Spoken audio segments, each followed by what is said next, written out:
Hello, IFJ family. Welcome home. And thank you for joining our online service.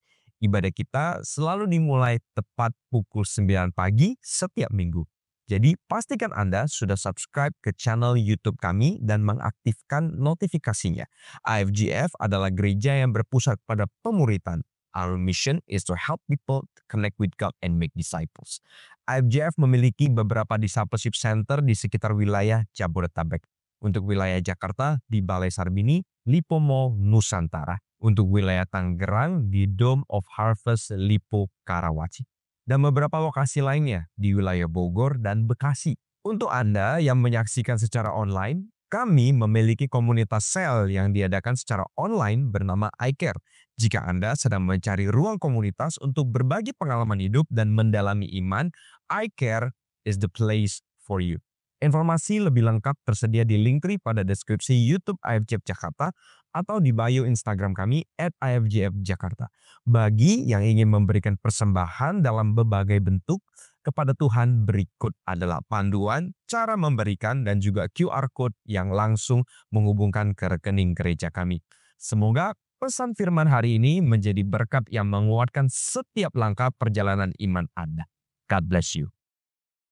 Baik, saudara, pada hari ini kita akan kembali bersama-sama membahas di minggu kedua di bulan Juni ini di seri Grace Beyond. Katakan bersama-sama Grace Beyond. Oke, minggu lalu Pastor Andi sudah membagikan tentang Grace Beyond Expectation atau kasih karunia itu melampaui ekspektasi kita.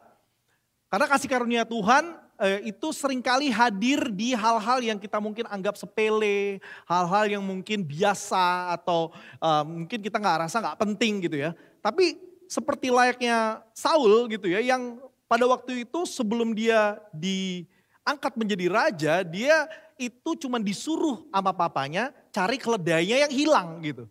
Nah ini seperti tugas yang sederhana, tapi sesungguhnya Tuhan sedang mempersiapkan pertemuan ilahi yang pada akhirnya mengubah arah hidupnya Saul. Nah seperti kata Pastor Andi bilang, kalau kita percaya Tuhan itu adalah Tuhan yang Maha Kuasa, maka gak ada yang kebetulan. Karena segala sesuatu, apabila kita percaya, Tuhan sudah menempatkannya, Tuhan sudah merajut, Tuhan sudah melakukan perencanaannya. Dan yang dia lakukan di dalam kehidupan Anda dan saya adalah hal-hal yang luar biasa. Nah hari ini kita akan membahas kasih karunia dari sisi yang lain, yaitu grace beyond insecurity. Katakan bersama-sama dengan saya, insecurity. Nah, ini berbicara tentang kasih karunia Tuhan yang bekerja di dalam insecurity kita. Rasa tidak aman, rasa tidak cukup, ketakutan atas kegagalan gitu ya. Nah, tapi kita lihat kabar baiknya adalah kasih karunia Tuhan tidak menunggu kita sampai kita sempurna. Karena Tuhan masih bisa bekerja di dalam kelemahan kita. Bahkan ketika kita merasa ragu, kita tidak mampu, dia tetap memilih dan juga mempersiapkan dan memperlengkapi Anda dan saya untuk melakukan tujuan yang mulia. Nah, insecurity itu berbicara tentang rasa tidak aman. Namun secara psikologis kita melihat ada satu definisi dari APA atau American Psychological Association yang mendefinisikan insecurity seperti ini. Perasaan tidak cukup, kurang percaya diri dan tidak mampu mengatasi keadaan. A feeling of inadequacy, lack of self-confidence and inability to cope. Jadi garis bawahi kata perasaan. Nah artinya adalah insecurity ini feeling. Ini respon emosi, jadi dia kayak marah, kayak takut, kayak cemburu gitu ya. Ini perasaan yang bisa muncul secara tiba-tiba dan ada pemicunya, ada triggernya. Nah ketika kita melihat insecurity ini, ketika kita mengulas di 1 Samuel 9 dan 10 seperti yang sudah diulas oleh Pastor Andi di minggu yang lalu. Kita melihat Saul itu berada di dalam kondisi insecure. Ini yang dialami oleh Saul. Saul sudah dipilih Tuhan. Bahkan dia udah dipanggil secara langsung tuh sama Nabi Samuel.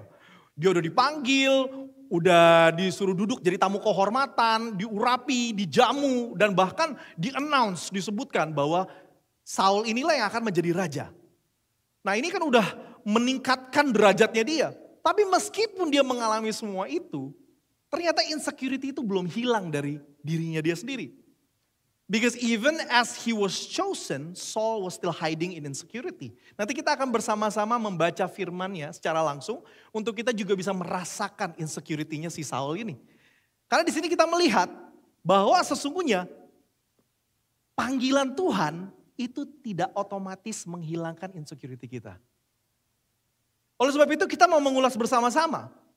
Tapi ada satu hal yang penting. Inilah kabar baiknya. Saya diselamatkan oleh kasih karunia Allah, bukan oleh perbuatan saya. Kasih karunia Tuhan itu tidak berhenti bekerja, saudara. Bahkan di tengah kelemahan kita, keraguan manusia, kasih karunia Tuhan tetap datang, mau berjumpa dengan kita dan memberikan pemberian yang luar biasa bagi Anda dan saya. Karena Tuhan tahu siapa yang Dia panggil. Tuhan tahu seberapa rapuhnya kita. Dan Tuhan tahu kuasanya itu cukup untuk memperlengkapi Anda dan saya. Amin, saudara. Jadi dari sisi Saul itu kita melihat ada sesuatu ya.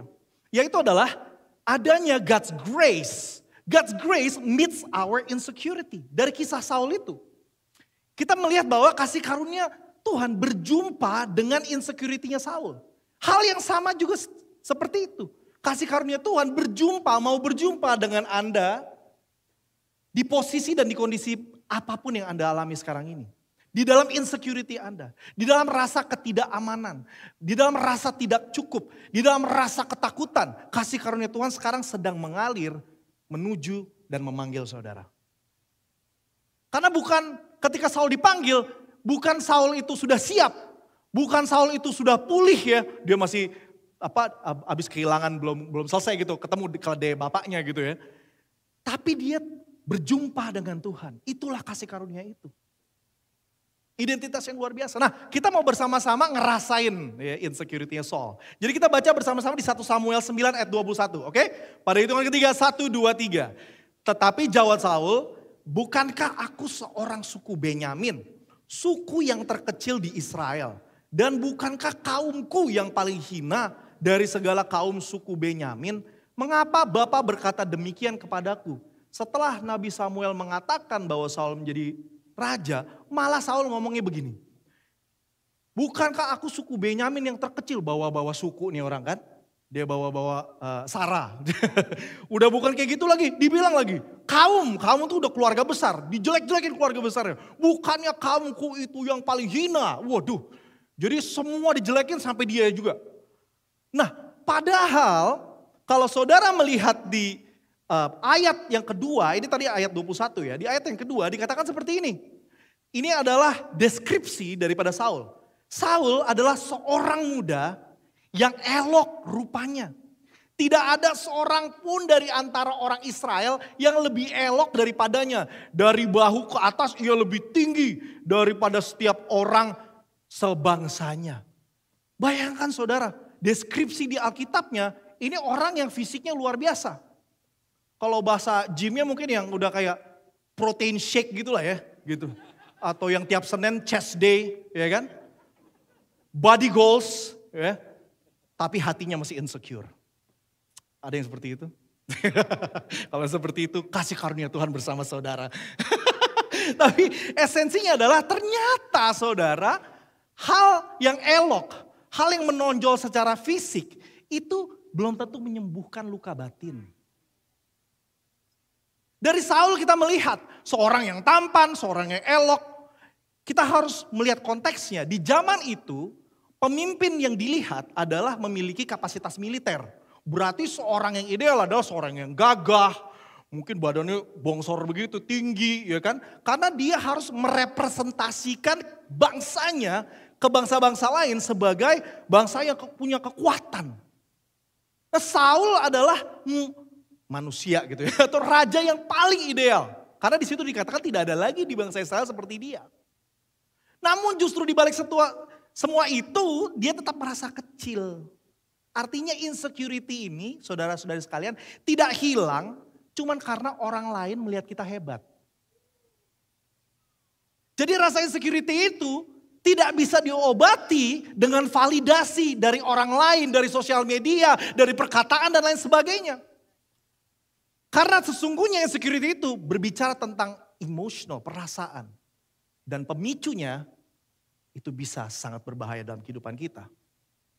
Tapi kita kembali ke inilah kabar baik. Kasih karunia Allah ada bersama dengan Anda dan saya. Dan cukup untuk memberkati dan menguatkan saudara sekalian. Saudara, di sini kita melihat bahwa insecurity isn't about how others see you. It is about how you see yourself. Ada seorang psikolog klinis, ini peneliti di Glendon Association, Dr. Lisa Firestone. Dia mengatakan, insecurity adalah perasaan yang berakar dari cara kita memandang diri sendiri. Biasanya muncul dari pengalaman negatif di masa lalu, kritik atau kegagalan. Nah, kita melihat bahwa ini adalah pola pikir, cara melihat. Dan seringkali pengalaman yang seperti ini berulang kali dari kegagalan kecil, dari penolakan sosial, dari komentar negatif netizen, atau dari pengalaman kegagalan, dan akhirnya membentuk sebuah pola pikir yang salah tentang siapa diri kita. Jadi insecurity itu seperti menatap cermin yang retak. Saudara masih bisa melihat diri saudara, tapi bentuknya selalu salah. Karena sebenarnya bukan Anda yang rusak, tapi cerminnya dan sudut pandangnya.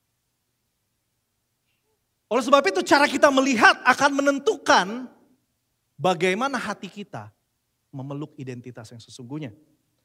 Oleh sebab itu pola pikir yang salah tentang diri kita bisa dipulihkan dan dibalikkan hanya melalui kasih karunia Tuhan. Karena kasih karunia Tuhan menanamkan identitas di dalam diri kita yang tidak bisa dikalahkan oleh siapapun, yang tidak bisa dipengaruhi oleh dunia. Karena identitas dari Tuhan adalah Anda dan saya, anak-anak Allah yang maha tinggi, yang dahsyat dan luar biasa.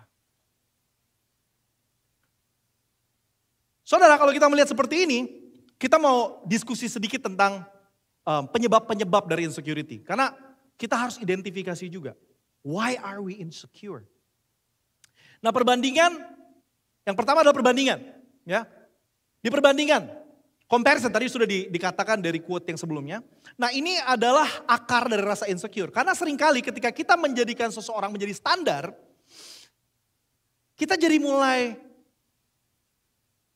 mempertanyakan diri kita sendiri, apa saya cukup? Apa saya selevel? Apa saya seperti itu? Bagi sebagian daripada kita, manifestasi dari membanding-bandingkan itu bisa membuat kita jadi minder, jadi pasif gitu ya. Baru mau melakukan tapi tiba-tiba ada orang yang lebih talented dari saya, udahlah mundur aja.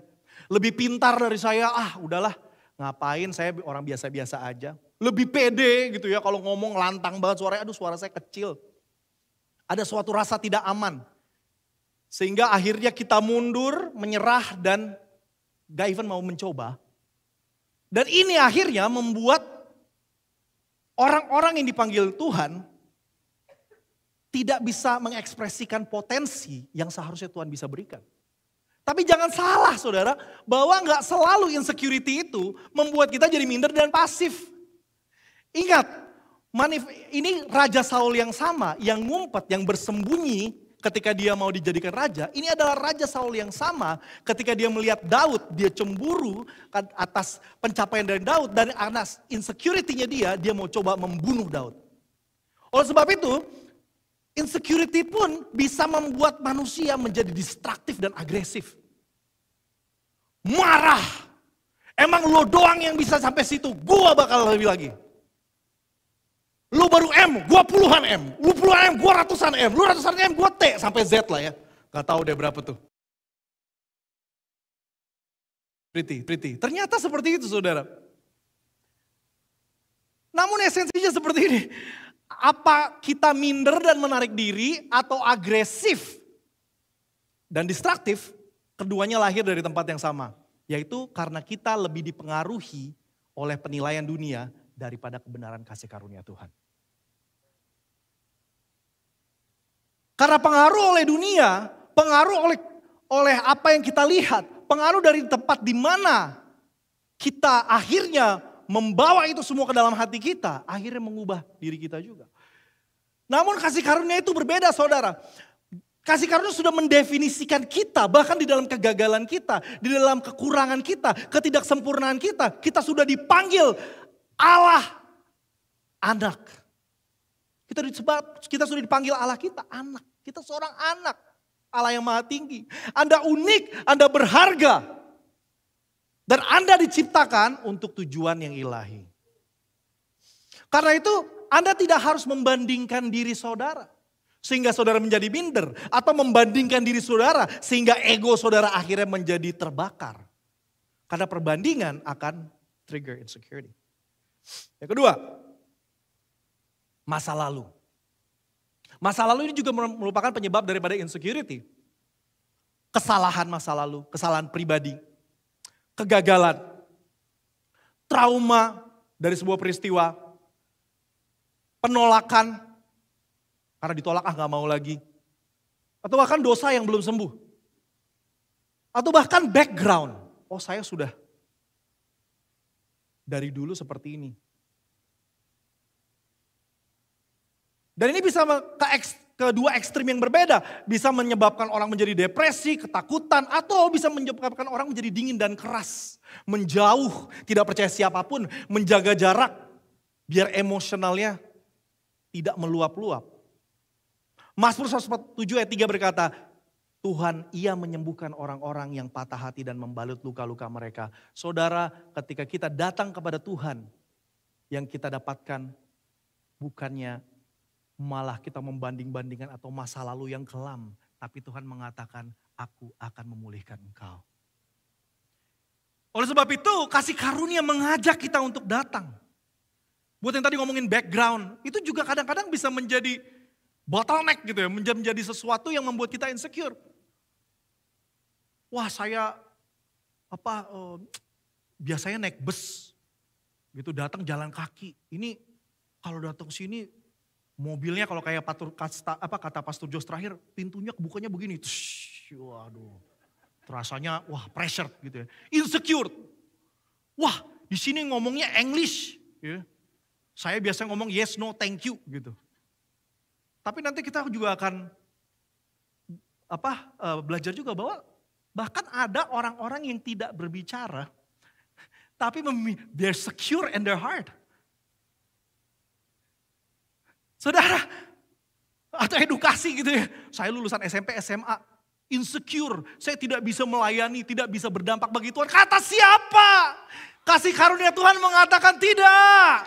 Kau berharga dan aku bisa memakai engkau untuk kemuliaan namaku.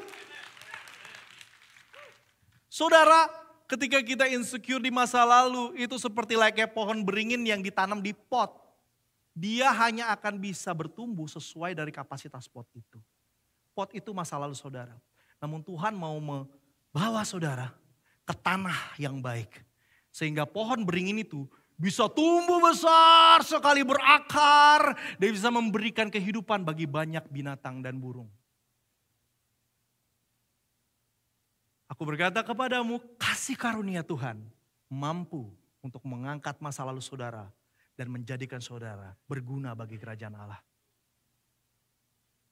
Yang ketiga, pengakuan orang lain.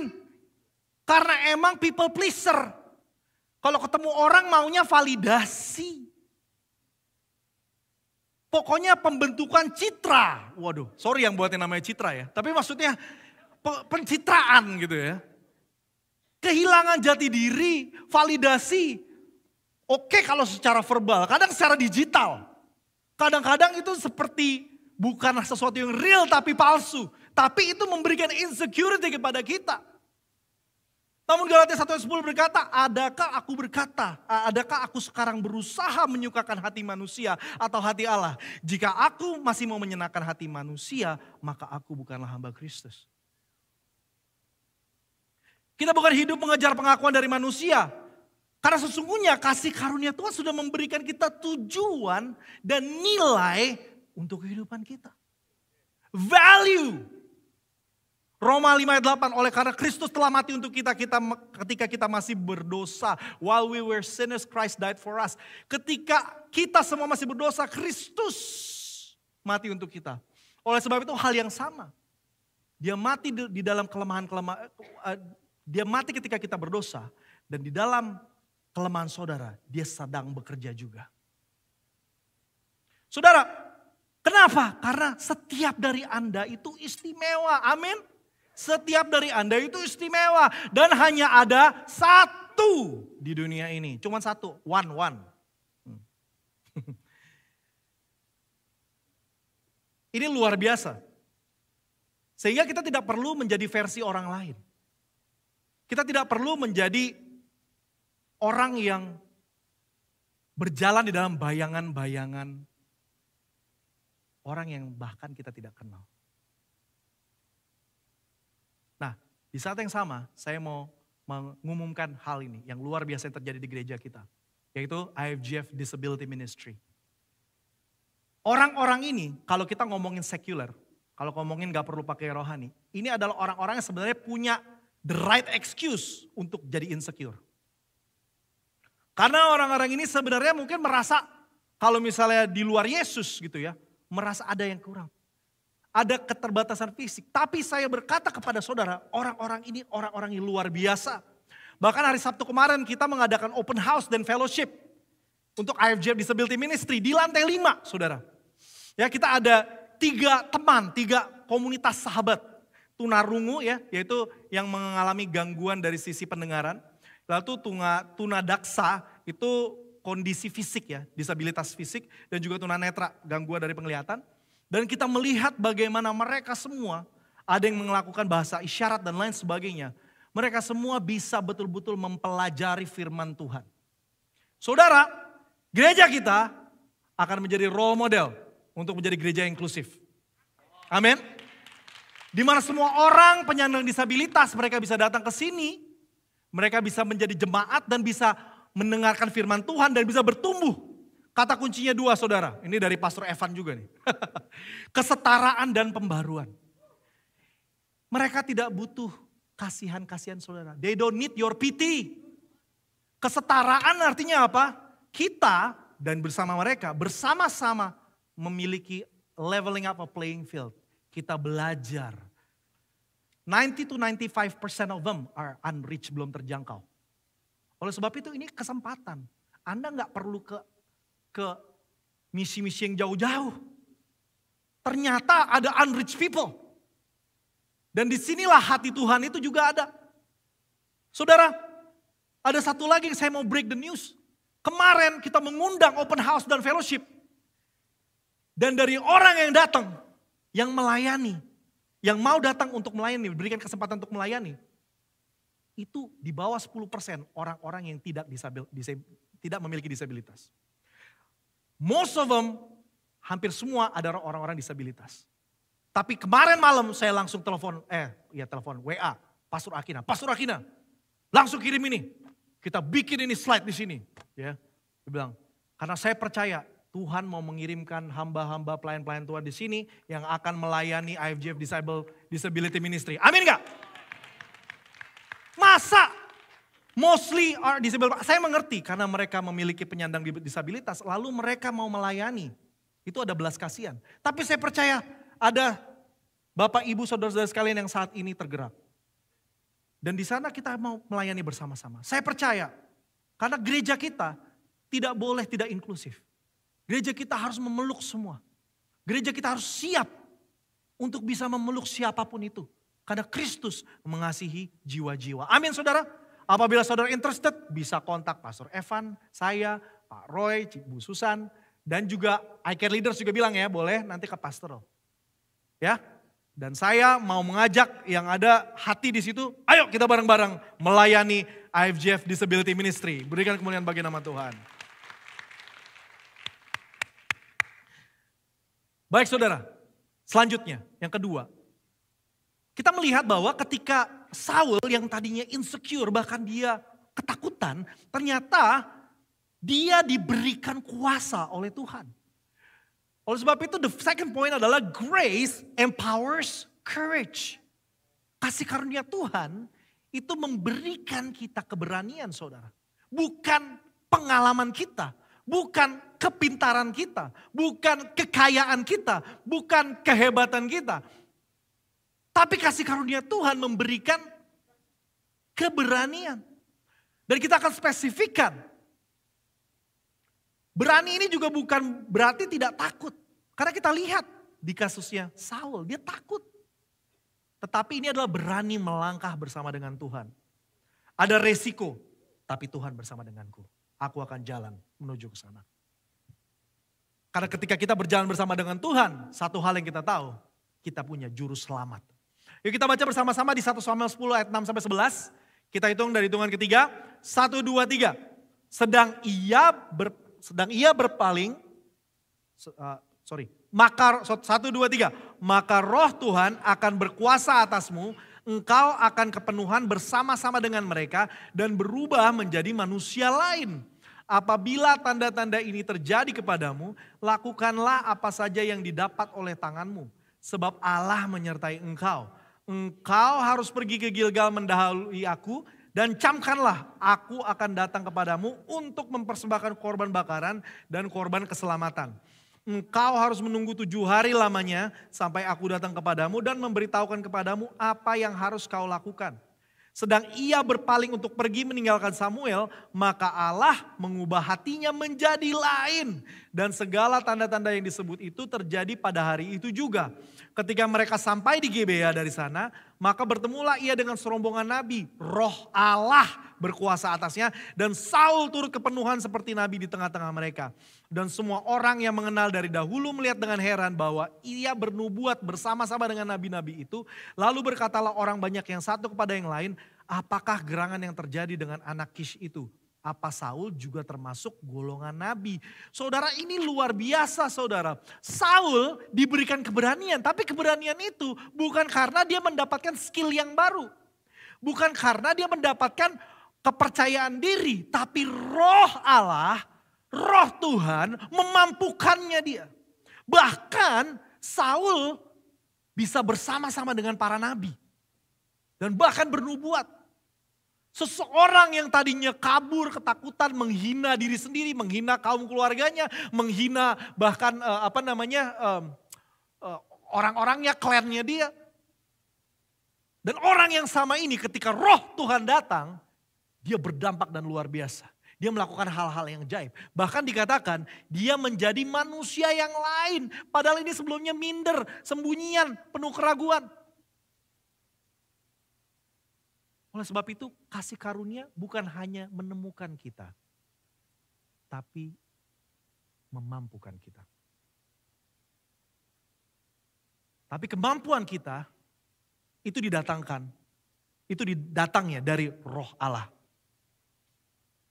Di 1 Samuel 10 ayat 11. Ketika mereka, ayat 10 sampai 11. Ketika mereka sampai di Gibea dari sana, maka bertemulah ia dengan serombongan nabi. Dikatakan ia bernubuat.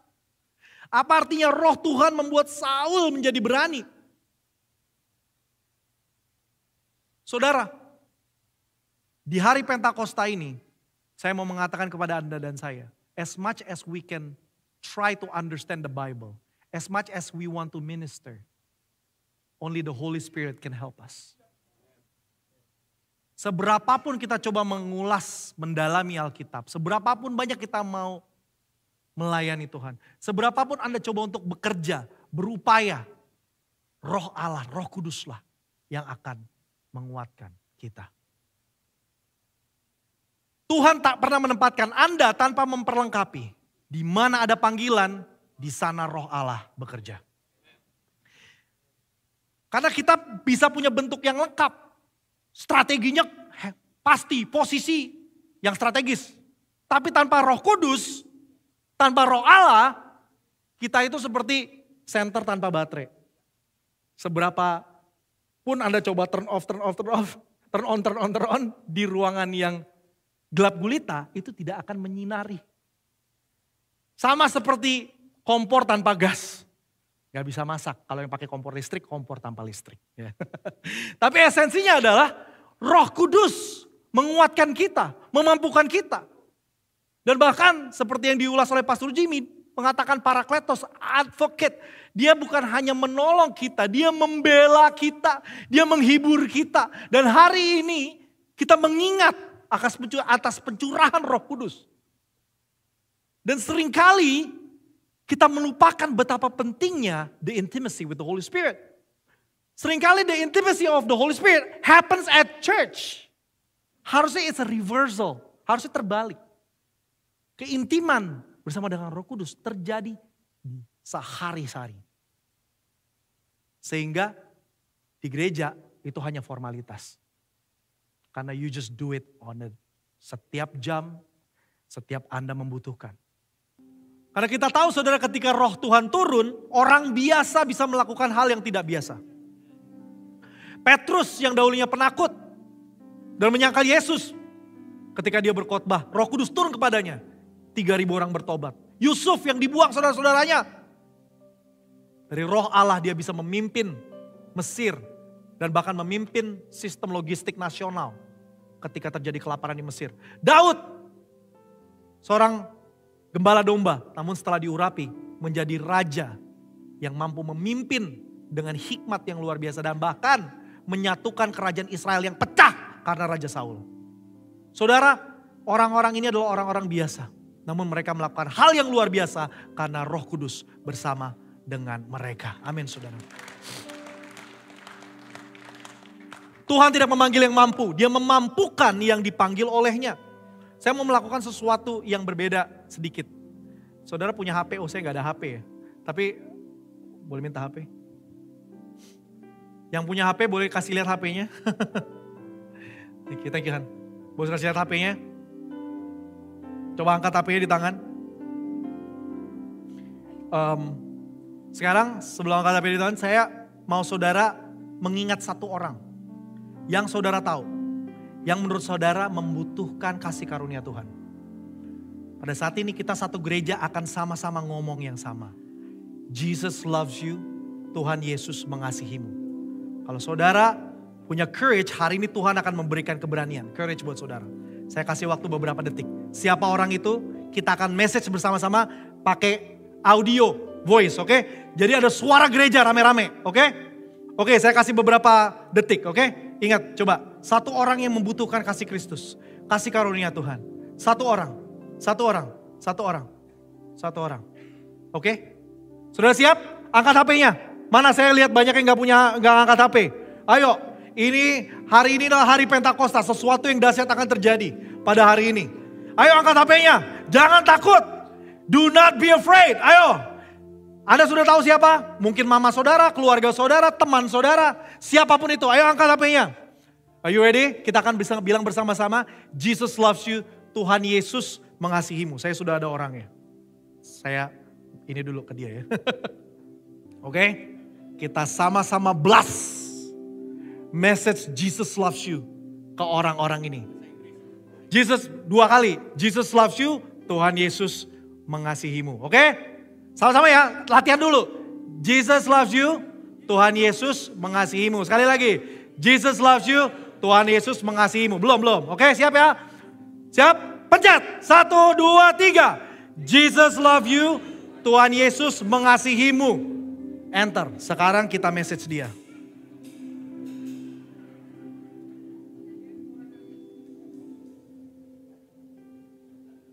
Haleluya. Puji nama Tuhan. God gives you courage.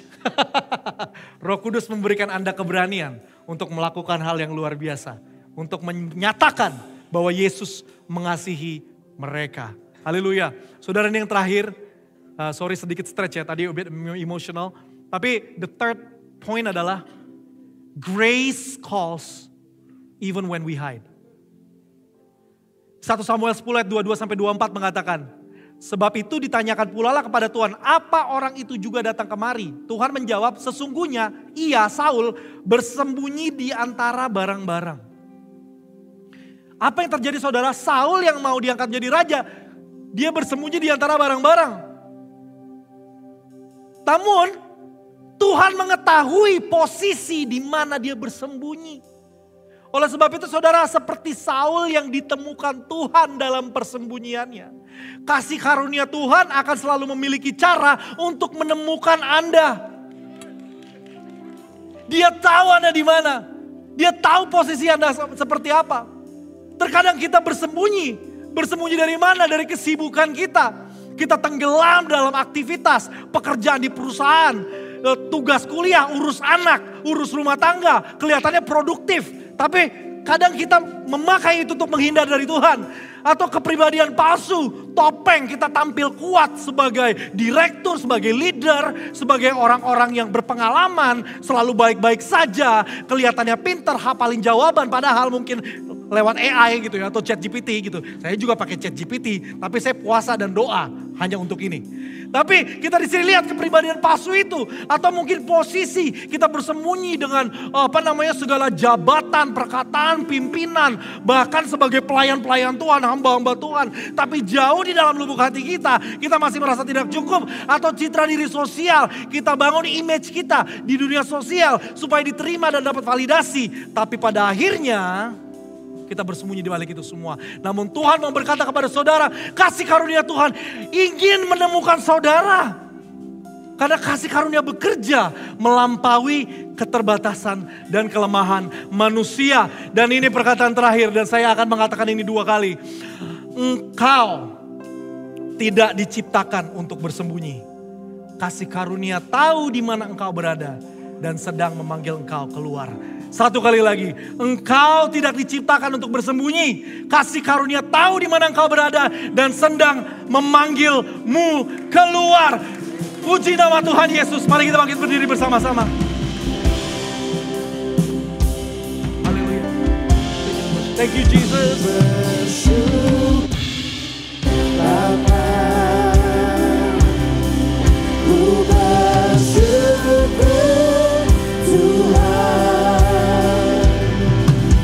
Kasih setiamu di dalam hidupku, ku bersyukur.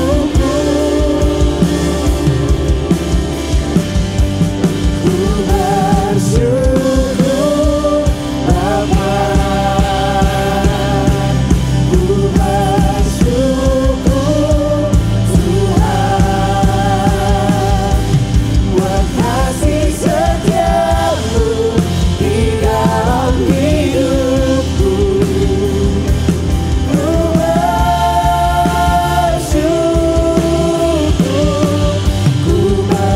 bersyukur Bapa,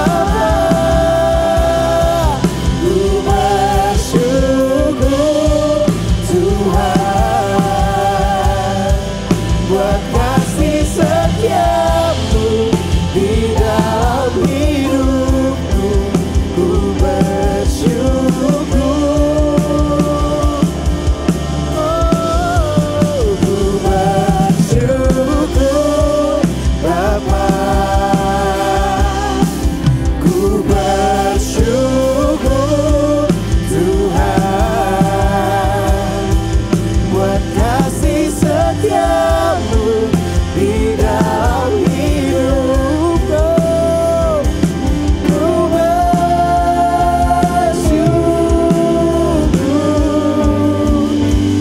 Tuhan.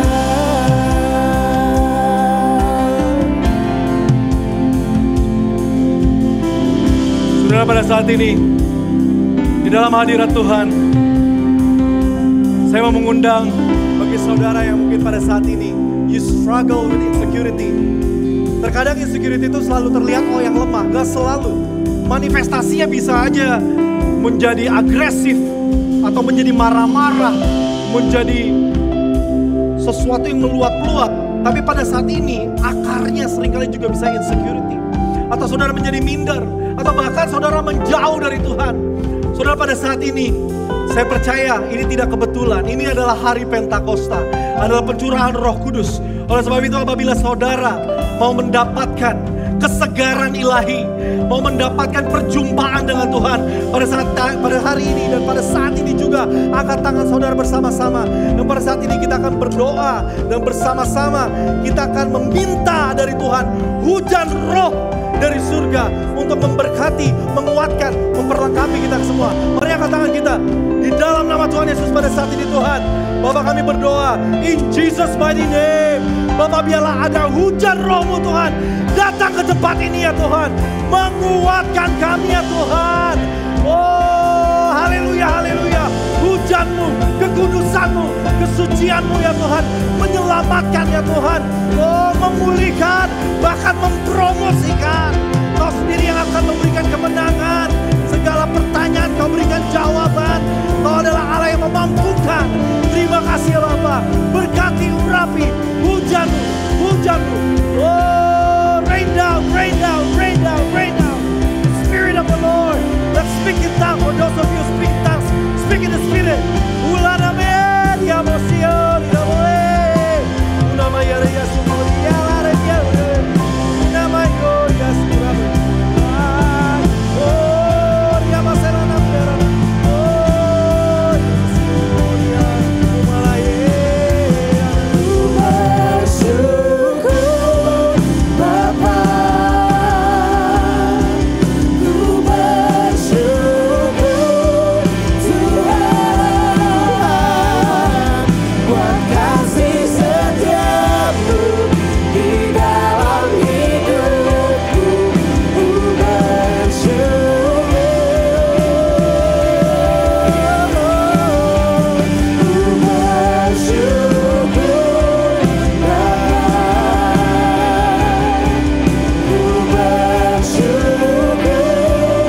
Tuhan buat kasih setiamu di dalam hidupku. Ku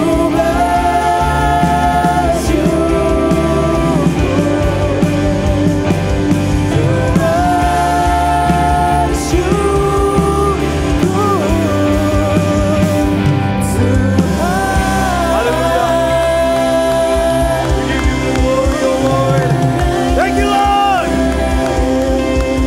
Kau yang layak untuk dipuji dan disembah. Thank you Lord.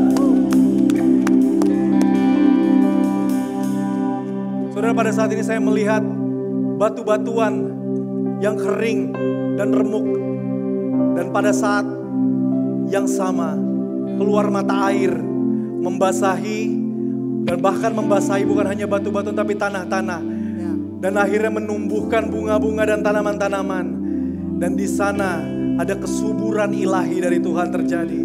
Terima kasih Tuhan. Kami terima dengan iman kesuburan ilahi di dalam kehidupan kami. Mari angkat tangan kita bersama-sama.